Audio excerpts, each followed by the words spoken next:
Welcome to the Salmon Runs YouTube. Enjoy the video. In this video, I will explain how to recharge your car's AC system. First, gather your safety gear, like gloves and eye protection, and an AC recharge kit with a gauge.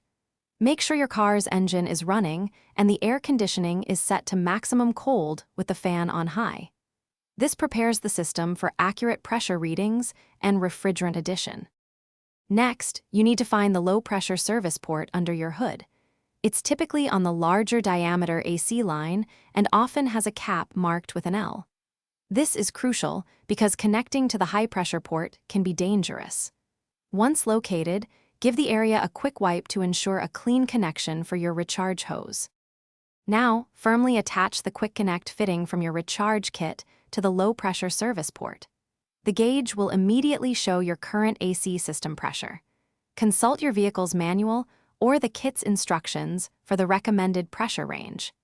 This initial reading helps determine if your system is truly low on refrigerant or if another issue exists. Finally, it's time to add refrigerant.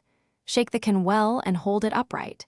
Squeeze the trigger to add refrigerant in short, 5 to 10 second bursts, releasing the trigger to check the gauge between each burst. Continue this process until the gauge indicates the pressure is within the recommended range. Do not overfill, as this can damage your AC system. Thanks for watching. Consider subscribing if we helped you.